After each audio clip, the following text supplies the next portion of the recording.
bona nit. Des que un cop mort Franco, molts pares i mares, molts d'ells castellanoparlants, es van sumar a la lluita per tenir a la seva ciutat una escola íntegrament en català, ha plogut molt realment. La seva batalla va impulsar un pla d'immersió lingüística que es va estendre després a tot el país. La indefensió de la llengua catalana en un univers castellanoparlant, amb el precedent històric de l'ostracisme a què se la va condemnar, va fer imprescindible la discriminació positiva a favor de la nostra llengua, que a més és un instrument essencial del país. Avui la immersió sembla que continua sent l'única garantia perquè els nostres alumnes tinguin assegurat un coneixement suficient de català i de castellà al final del cicle formatiu. Sobre això hi ha un amplíssim consens social, però no tothom ho veu així, o almenys no pas amb l'actual proporció lingüística. Col·lectius minoritaris reivindiquen el bilingüisme en el model educatiu català. L'última decisió judicial, que estén l'aprenentatge també en castellà a tota la classe, si un sol alumne ho demana, posa en qüestió aquest model, habitual diana mediàtica i legal dels poders de l'Estat. N'hem parlat amb totes les parts implicades i hem visitat 3 escoles amb realitats ben diferents. Aquest n'és el resultat.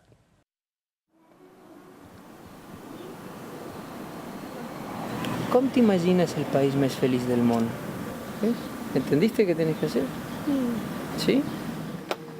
A mí me preocupa que mis hijas salgan con un dominio del castellano deficiente, no lingüísticamente porque en casa lo hablamos, sino deficiente a nivel gramatical, a nivel de vocabulario, a nivel de escritura. Julián Busca és argentí. Ell i la seva dona van arribar a Catalunya fa 11 anys. Aquí han tingut els seus 3 fills. Són una de les 10 famílies que han provocat la recent resolució del Tribunal Superior de Justícia de Catalunya que obliga a impartir l'ensenyament també en castellà a tota la classe quan un sol alumne ho demani per via judicial. ¿Inconvenientes? La escuela ideal sería una escuela que tuviese una educación mínimamente bilingüe. No me preguntes si una semana matemáticas en mates en castellano y otra en catalán, o una asignatura en un idioma y otra en otro. Si me preguntas a mí, creo que lo ideal es tener todo en los 2 idiomas. Claro, yo aquí puedo decir que soy extranjero y eso te da una objetividad, entre comillas, que a mucha gente no le gusta. El catalán es la lengua de aquí, obviamente que es la lengua de aquí. Lo que habría que subjetivizar es que el castellano haya aparecido de golpe y porrazo de un astronauta que cayó hace 30 años atrás. Claro, no. Ahí me pillas en historia, porque no lo sé, pero no sé cuánto hace que aquí, y hablo aquí en Cataluña, se habla catalán y también se sabía al menos que existía el castellano. Yo quiero proteger lo que mis hijos van a tener el día de mañana y si es en ello me tengo que poner, pues en ello estamos.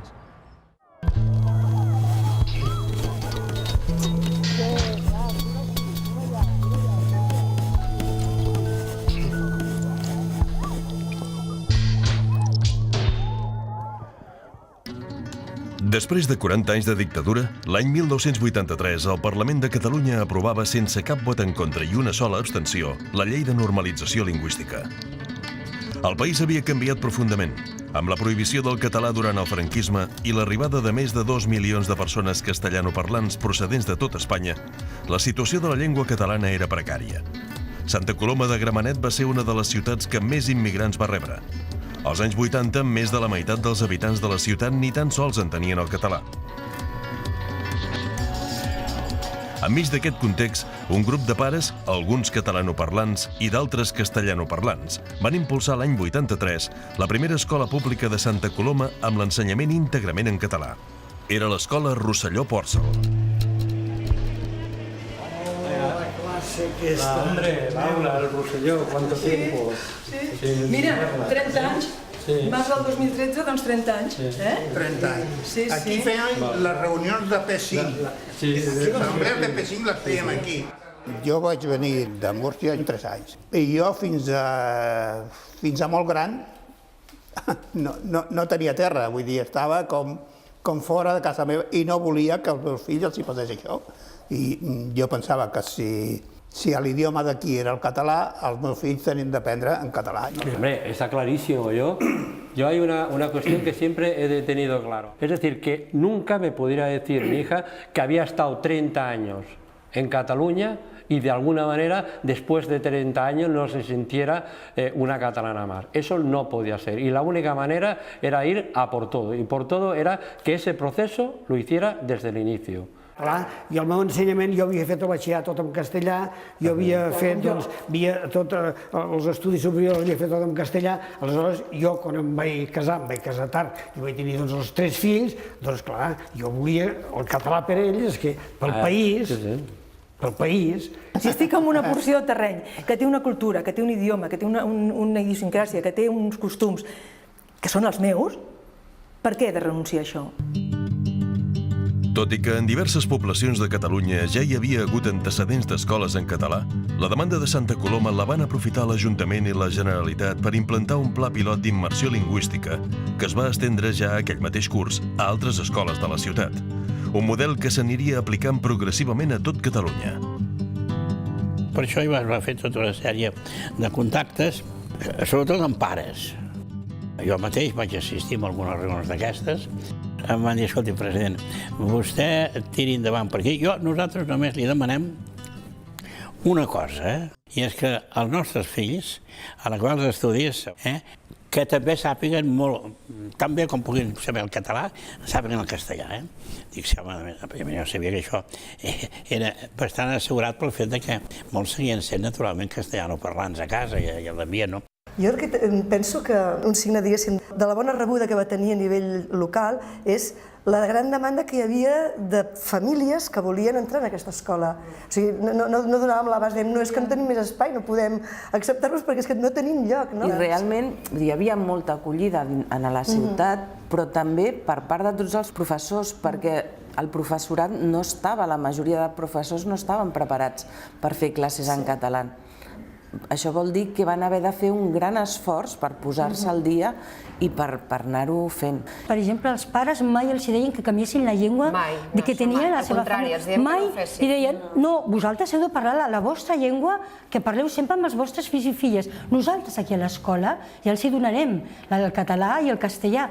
Se'ls oferia la possibilitat d'incorporar-se a una nova llengua i cultura. I si ho mirem des del punt de vista dels drets d'incorporació social i de cohesió social, doncs aquesta immersió lingüística pren una altra dimensió, no? Però no tothom està d'acord amb el model lingüístic que s'aplica a l'escola catalana des de ja fa 3 dècades. Durant els últims anys, uns quants pares assessorats per Convivència Cívica Catalana, una associació fundada per l'actual eurodiputat del PP, Aleix Vidal Quadras, han reclamat davant dels tribunals que el model sigui bilingüe. En 6 casos, ja hi ha una sentència ferma del Tribunal Suprem que reconeix als fills d'aquestes famílies el dret a rebre l'ensenyament en castellà. Cap dels actuals responsables de Convivència Cívica ni les famílies implicades en aquests 6 processos han volgut parlar amb el 30 minuts. Però sí que ho ha fet el seu advocat.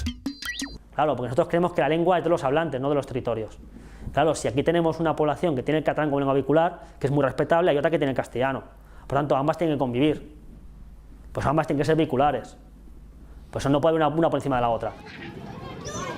La Salle de Tarragona és una de les escoles que s'han vist immerses en un d'aquests procediments judicials. La interlocutòria del Tribunal Superior de Justícia de Catalunya va donar la raó als pares i va demanar que nosaltres ens adrecéssim a aquesta alumna en castellà. I el Departament d'Ensenyament ens va dir que era el que havíem de fer per respectar la sentència judicial. Ho van fer així fins que l'alumne va considerar que ella ho entenia en català. Se está generando un poco la idea de que el castellano es una lengua extranjera en Cataluña.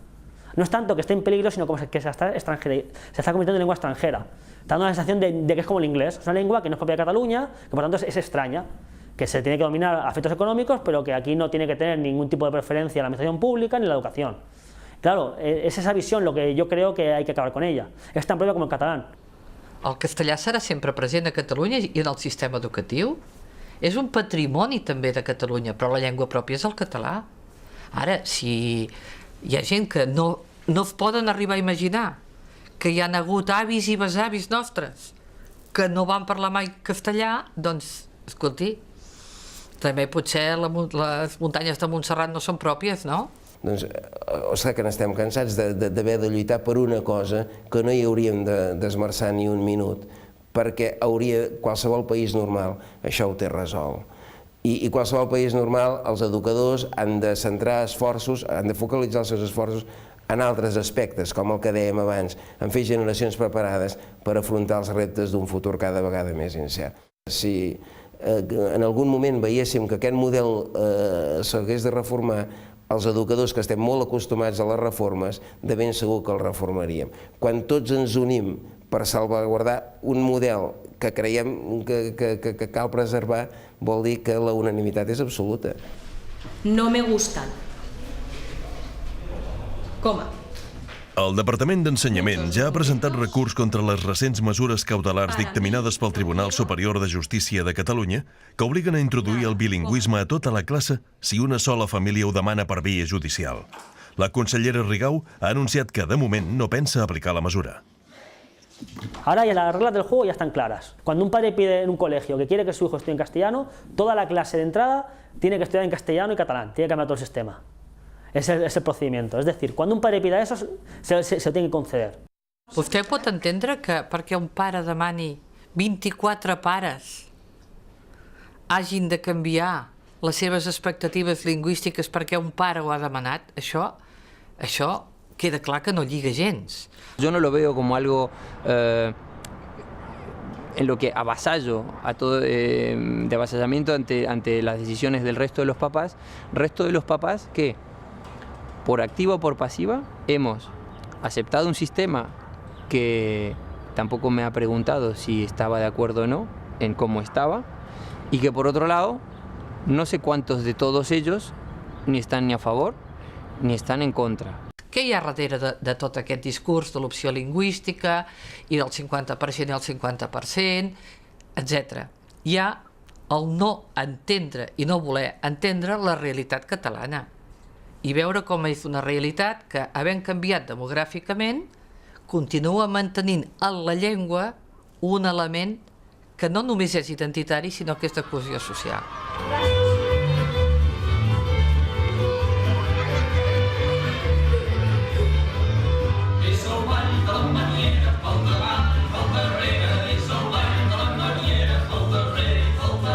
La Llei d'Educació de Catalunya estableix que els alumnes no es poden separar en funció del seu idioma. Tot i que la llei assenyala el català com la llengua normalment emprada en el sistema educatiu, també exigeix que, en acabar l'ensenyament obligatori, els alumnes han de tenir un ple domini tant del català com del castellà. Un dels èxits de la immersió lingüística és la gran sorpresa de les famílies, no? És a dir, estan aprenent a escriure en català, però escriuen i llegeixen en castellà. Per què? Perquè la presència de la llengua escrita en castellà és tan immensa que transfereixen ràpidament. Aprenen a escriure simultàniament en les dues llengües. Acabem de fer públiques les avaluacions de quart d'ESO en què es demostra que el nivell competencial en català i castellà és pràcticament igual. Per tant, és veritat. A ningú li interessa que els nostres alumnes no dominin el castellà. Es cierto que la competencia en castellano de los alumnos catalanes está aproximadamente en el entorno de la media nacional. Yo creo que eso, de todas formas, jamás ha sido un argumento central a la hora de introducir este asunto. El debate yo creo que está distorsionado. No hablamos tanto de que en catalán no se sepa castellano o que sea menos castellano que en España, sino hablamos del agravio comparativo, la dificultad que supone para el niño castellano hablante que se le inmersione en catalán a la vez que su compañero catalano hablante no se le inmersiona. Claro, porque tiene que hacer un esfuerzo adicional el niño castellano hablante, que el catalano hablante no hace. Y eso acumula un desbarajuste. No es lo mismo estar entendiendo a tu profesor de matemáticas en tu idioma que en otro idioma.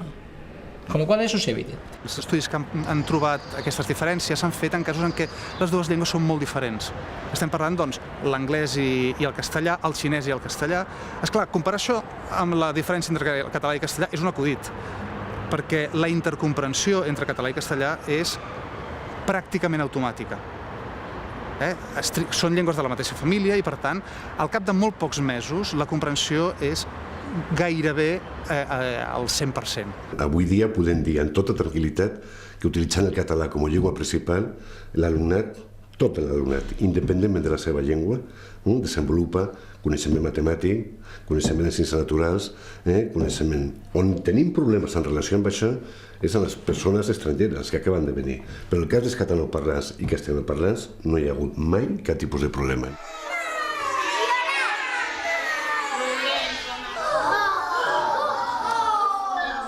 Durant els primers cursos de l'ensenyament, els pares que ho vulguin poden demanar per als seus fills castellanoparlants que el mestre faci al nen les explicacions que calgui en castellà per assegurar-se que ho està entenent tot. ¿Cuál es este sonido? A partir de primària es considera que aquest alumne ja entén el català i que, per tant, pot seguir les classes amb total normalitat. Per això se li deixa de fer l'atenció individualitzada en castellà, si és que no s'ha incorporat més tard al sistema. Sistema discriminatorio. Claro, es que ningún padre quiere eso para su hijo. Claro, ningún padre lo pide. ¿Quién quiere que a su hijo se trate como el tonto de la clase? Es que ese es el problema. Que lo que la conselleria parece que no entiende. Y ese sistema es lo que dice el Supremo, que no se puede hacer. Por esto mismo, que dice que es un sistema perverso, que es una manera de segregar al niño. El tractament individualitzat també ara veuen que és poc demanat i ara diuen no, potser no es demana perquè només sigui el nen i no volem que el nostre sigui diferent. En tot cas que ho siguin tots. Home, no. Home, no. Malgrat el consens majoritari que hi ha a la societat a favor de l'escola en català, continua havent-hi alguns pares que no es resignen. Durant el primer trimestre d'aquest curs, 17 famílies d'escoles públiques de tot Catalunya han demanat al Departament d'Ensenyament escolarització bilingüe per als seus fills. Cuando estamos tratando de una cuestión de libertad, a mí me da igual que sean 12, como que sean 6, como que sea 1, o como que sean 12.000. Es decir, no. Yo creo que aquí buscar un argumento cuantitativo no se centra en lo que es realmente la naturaleza del problema, ¿no? El ministre d'Educació, José Ignacio Wert, va provocar la indignació de bona part de la comunitat educativa i també política de Catalunya quan fa uns mesos va presentar l'avantprojecte d'una nova llei d'educació, la LOMCE. L'esborrany de la llei, en un principi, relegava el català a una assignatura d'especialitat de la qual no era ni tan sols obligatori examinar-se. Però després de les protestes catalanes, aquest punt es va rectificar. El que sí que es manté en el redactat provisional de la llei, que està a punt de ser aprovada pel Consell de Ministres, és la introducció del castellà també com a llengua vehicular del sistema.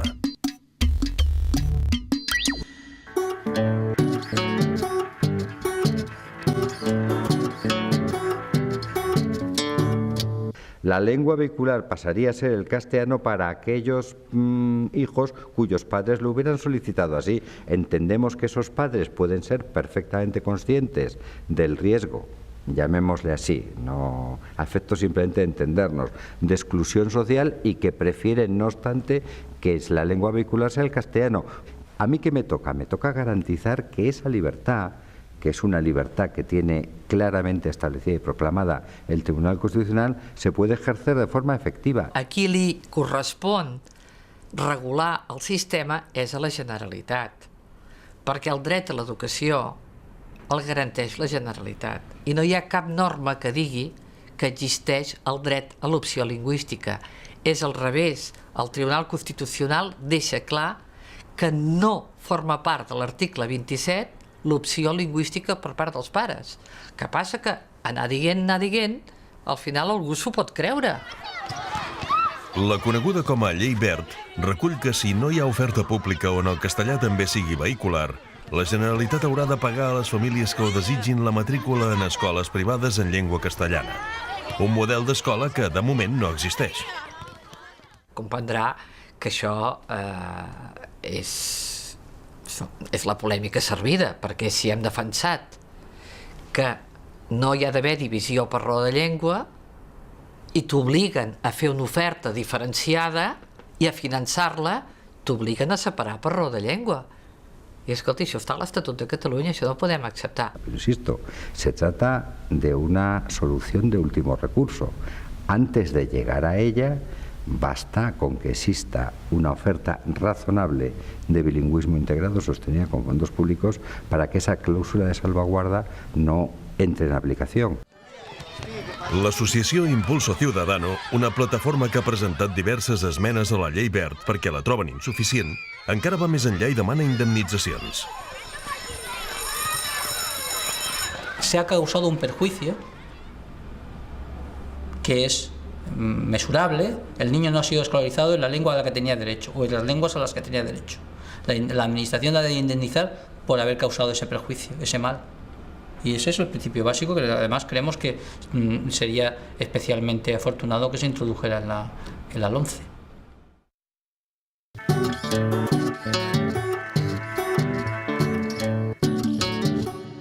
La immersió bàsicament es va fer, com sabeu, amb dos grans motius.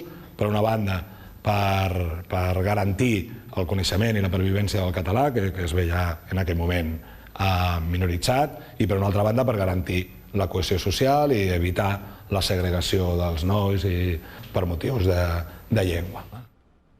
Però és que aquí cap alumne i cap company hem tingut mai cap problema en parlar català o el castellà. El castellà no desapareixerà mai. És que és impossible que desapareixi el castellà. En canvi, el català es pot veure atacat molts cops, i s'ha vist atacat al llarg de la història. Nosaltres sempre ens queixem del franquisme que s'imposava una llengua, però clar, nosaltres estem fent el mateix. Nosaltres estem imposant una llengua com es feia fa uns anys. No es pot comparar amb ara. Durant el franquisme és que es prohibia parlar català pel carrer i ara ningú li està prohibint a ningú parlar en castellà. I no crec que sigui un exemple, Joaquim, qui està prohibint? Ningú prohibeix a ningú parlar el castellà. Jo no ho he vist mai. És a dir, discutim entre si s'ha d'estudiar en català o en castellà. I jo crec que ens hem d'enfocar en que si volem que des de dalt se'ns imposi estudiar en una llengua o volem el dret a decidir en quina llengua volem estudiar. Ara que estem aconseguint que la societat catalana aprengui i sàpiga els dos idiomes amb correcció, que és el català i el castellà, el que volen fer és fastidiar-nos-ho tot i tornem un altre cop a crear conflictes. Trobo que no és necessari per res. Els meus pares venen de Tenerife i clar, són castellanoparlants. Jo també soc castellanoparlant i clar, si no hagués estudiat a col·legis on s'estudiés el català, no hagués après el català, ni tindria ni idea. Vosaltres creu que a la societat, no a la tele, a la societat hi ha un conflicte lingüístic? Us heu trobat, t'has sentit discriminat? Discriminats per res del món. Jo dic que no per res, jo soc castellanoparlant i jo mai m'he sentit discriminada per les meves amigues catalanoparlants. És a dir, al contrari, m'han parlat castellà més habitualment. Que per mi és positiu aquest sistema, però també trobo que és just que la gent tingui l'opció de decidir, no els pares, sinó, per exemple, potser fer la meitat amb una llengua i la meitat amb una altra. Defensar els dos idiomes, però el dret a escollir per mi està per davant de tot. No sé. Es una tragedia que alguien, desde el punto de vista oficial, pudiera solicitar una escuela bilingüe en los dos idiomas o una escuela exclusivamente en castellano enseñando en catalán. Pues no. A l'hora d'explicar per què tenim el model escolar que tenim, és important dir que aquest és el model que ens garanteix que quan s'acaba l'educació tothom sàpiga les dues llengües i que l'altre model no ho garanteix. I aleshores la pregunta és, què és més important? Poder triar la llengua d'ensenyament encara que al final els nens no aprenguin una de les llengües o garantir que tothom té accés a les dues llengües y podrá triar quina llengua voldrà fer servir. Es que no hay ningún impedimento para que ambas lenguas auriculares. Si tenemos 10 asignaturas, podemos tener 5 en cada idioma. Y eso no excluye ninguna de las dos. Es un equilibrio que es perfectamente factible y que no perjudica a nadie. Organitzar l'educació al 50% en català i en castellà tindria molts problemes en un sentit determinat, és a dir, que el coneixement de català que desenvoluparien aquestes criatures seria molt petit. Donada l'enorme presència que té el castellà en la vida quotidiana de les persones, vol dir que el català ha de ser molt important en algun context, i no se m'acudeix altre que l'escola. Mirem el País Valencià. Al País Valencià, on s'apliquen models més en una llengua, més en una altra, què és el que passa? Els que van a l'escola, bàsicament en català, aprenen català i castellà, els que van a l'escola en castellà, aprenen castellà i punt. Mirem-ho a les Illes Balears, on hi ha moltes escoles que funcionen amb un model com aquest que proposen. Resultat en aquestes escoles, els nanos castellanoparlants no arriben a dominar el català.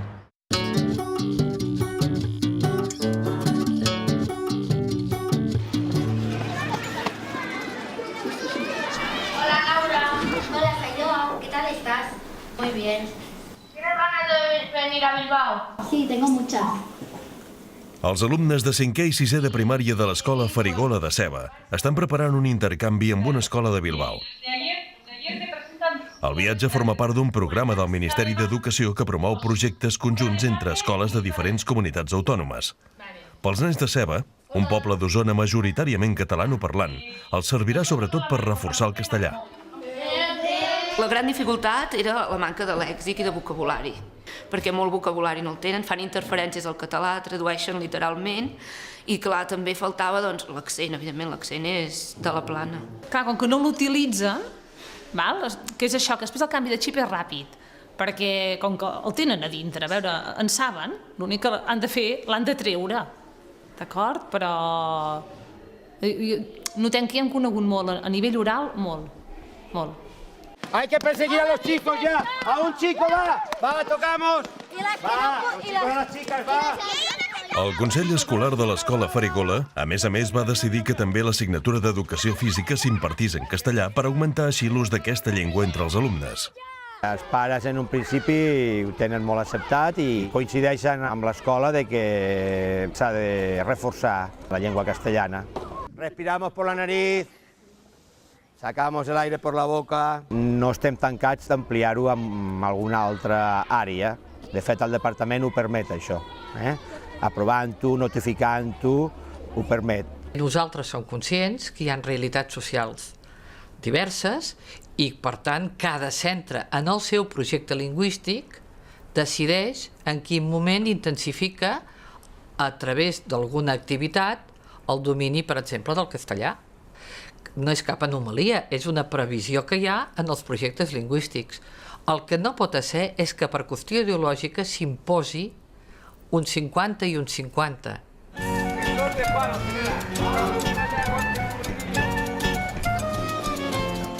Una realitat totalment diferent la trobem als barris de Torreforta i Camp Clar de Tarragona. Creats als anys 60 per rebre la immigració espanyola que va venir a treballar a la petroquímica, ara acullen la nova immigració arribada d'arreu del món.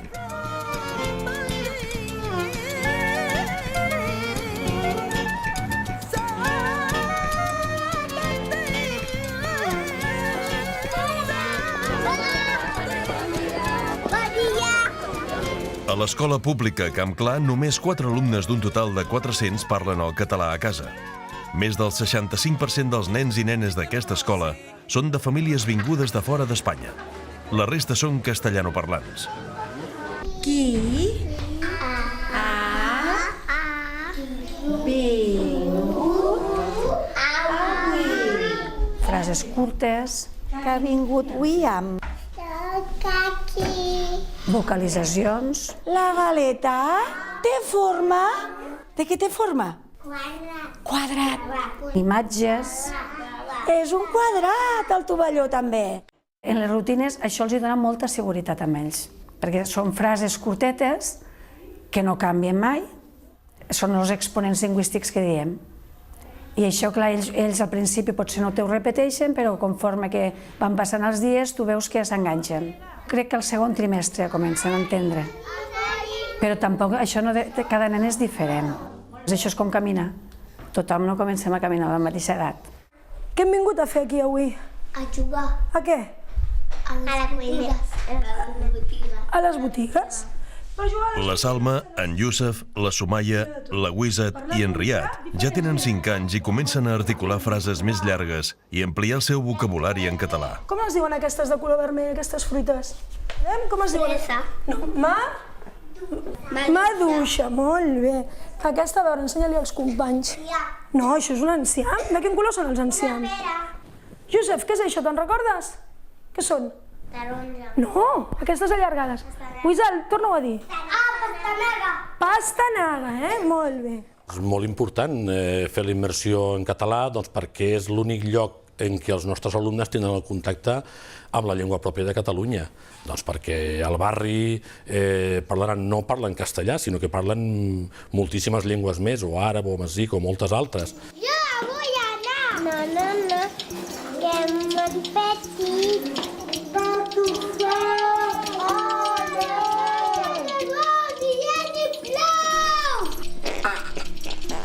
El català és bàsic per poder cohesionar tot això. La immersió, jo penso que té encara més sentit ara que no pas quan es va començar cap als anys 80, perquè pensem una miqueta que la població que als anys 80 venia aquí tenia moltíssimes més afinitats, les cultures estaven molt més properes que no pas la immigració que ens arriba ara, bàsicament, a la nostra escola d'origen magrebí. Yo creo que la interpretación que se da del modelo de inmersión como un modelo de integración en el sentido de que evita la existencia de dos comunidades lingüísticas diferentes es un argumento aceptable. discutible, pero aceptable, pero siempre y cuando no choque con un argumento que yo creo que és superior, que és l'argument de la llibertat. Jo també soc molt liberal i per tant estic absolutament al favor dels drets lingüístics de les persones, però de totes les persones, i en aquest cas els catalanoparlants tenen dret a viure en la seva llengua. Perquè aquesta persona catalanoparlant pugui viure en català en Catalunya vol dir que la resta de la població, independentment de la llengua que utilitza, de la llengua, ha de conèixer la llengua. I per tant, si no la pot aprendre en els voltants en els quals està, la família, el medi social, doncs l'escola ha de fer-ho i haurà d'utilitzar procediments perquè això sigui possible. Este es una falacia, es decir, yo no tengo el derecho de ninguna manera a que alguien, a obligar a la gente a que me entienda. No, señor. No. I si jo soc castellanoparlant i sé que tota la gent de llengua minoritària catalanoparlant també sap castellà, és molt còmode poder decidir continuar visquent en castellà. Per què he d'aprendre el català? Si tothom m'entén, no? Doncs això és la comunitat lingüística, és a dir, és una actitud molt poc democràtica. Quan vaig venir aquí fa 6 anys ara, jo no entendia res perquè com el meu pare ens va dir que anéssim a Espanya, pensava, no sabia quina llengua parles, ni en català ni en castellà. Al carrer parlo en castellà, i a vegades quan no entenc una cosa del català la dic en castellà. I és més bé parlar català a l'escola i a fora parlar castellà. Jo visc a Torreforta i normalment a la casa i al carrer parlo castellà, però a l'escola català. A vegades castellà, a vegades català. I al pati? Castellà.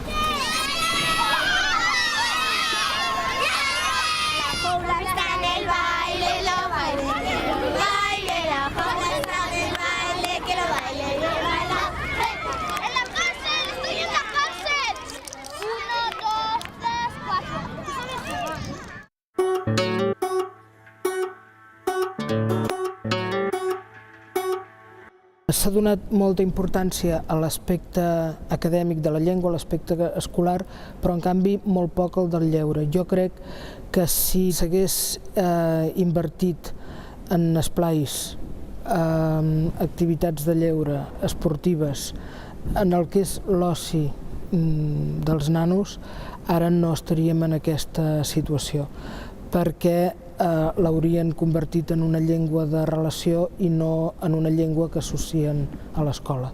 Arnau, vale, cuando reciba nos abrimos, vale? Vale, Arnau, abrimos rápido. A moltes poblacions de Catalunya, les activitats extraescolars són sovint en castellà, sobretot les que estan relacionades amb l'esport. Al poliesportiu de l'Espanya Industrial de Barcelona s'està intentant canviar els hàbits lingüístics de molts monitors. Aina, peus, aixeca'ls més. Anem crawl i això ho anem repetint. Dret, esquerra, crawl. Doncs es va detectar que usaven el castellà quan era la llengua d'ordre, d'instruccions, usaven el castellà, tot i que tinguessin domini del català. Que per mi podem parlar català? Per tal que el català s'usi amb més normalitat al poliesportiu, l'entitat que el gestiona va organitzar a través de la Plataforma per la Llengua uns tallers de conscienciació lingüística per tot el personal de l'empresa. Sempre posem el castellà per davant i això el que fa és que la gent que encara no sap la llengua o la gent que acaba d'arribar els hi fa molt més difícil el procés d'aprenentatge. I això, a més, té una altra conseqüència, que de retruc, quin missatge els estan enviant a aquestes persones que venen de fora? Que no cal que aprenguin el català. Vull dir que, a més, el català és innecessari.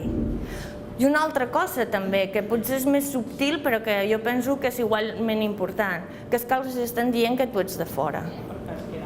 L'encarregada d'impartir aquests tallers és Carmen Pérez, una asturiana que va venir a estudiar a Barcelona quan tenia 22 anys i que va decidir quedar-se aquí. Jo no he hagut de renunciar a res, ni he deixat de ser asturiana, ni he deixat de ser castellanoparlant, sinó que simplement he adoptat, m'he enriquit, he adquirit una altra llengua, soc més rica en la meva vida, en les meves relacions, en les llengües que sé. Com en el cas de la Carmen, també hi ha més gent que s'ha passat al català, però entre els adolescents cada cop són menys els que el tenen com a llengua inicial. Segons les últimes dades del Baròmetre de la Comunicació i la Cultura, entre els joves de 14 a 19 anys, només un 29% tenen el català com a llengua materna. Més del 50% dels joves d'aquesta edat tenen com a llengua inicial el castellà. Això inclou els d'origen llatinoamericà, i ja són més d'un 20% els que parlen altres llengües. El baròmetre no té dades lingüístiques dels més joves de 14 anys. Quan en una comunitat baixa del 30% el percentatge de persones que transmeten la llengua als fills, consideren que aquesta llengua està en procés d'extinció. I a Catalunya estem al voltant d'aquest 30%, però el que és més alarmant és que hi hem baixat molt ràpidament en els últims anys. Jo diria que estem en un punt clau de la interrupció de la transmissió intergeneracional. Catalunya, de l'any 2000 a l'any 2012, va passar de tenir 6.300.000 habitants, que ja era molt, a tenir-ne 7.500.000. No crec que hi hagi cap país d'Europa que en 12 anys s'hagi incrementat amb aquestes proporcions, que és gairebé cap a un 20%. Això és molt gros. I a més, amb gent que queda lluny de nosaltres, des del punt de vista cultural, des del punt de vista de valor, des del punt de vista lingüístic, des del punt de vista de concepte de societat, molt lluny. Per tant, és un esforç molt gran que s'ha de fer. Molt gran. Ara tenim un repte, i el nostre repte és crear una societat on també els nouvinguts siguin capaços d'expressar-se en català. I l'única manera real d'aprendre llengües és posant-les en pràctica. Si no són els catalanoparlants que ajuden a facilitar aquest aprenentatge, no es produirà per una espècie de miracle. Si aconseguim recuperar la llengua, realment aquesta serà la llengua de tots, perquè tots ho haurem aconseguit. Ara, si només partim de la població que té el català com a primera llengua, no ens en sortirem. Per tant, és evident que si ens en sortim, ho devrem a tots els altres. Una comunitat que s'ha posat d'acord per recuperar la llengua i se n'ha sortit. Aquest em sembla un projecte fantàstic.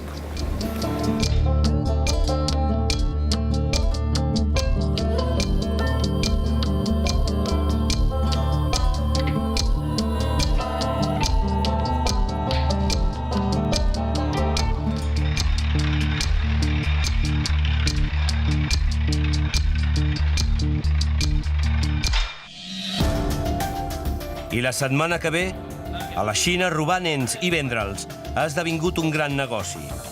Cada any, uns 20.000 nens desapareixen de casa seva. Doxia Dai busca els seus pares 22 anys després. Pensaven els pares cada nit. Els Yanming busquen la seva filla per mig país.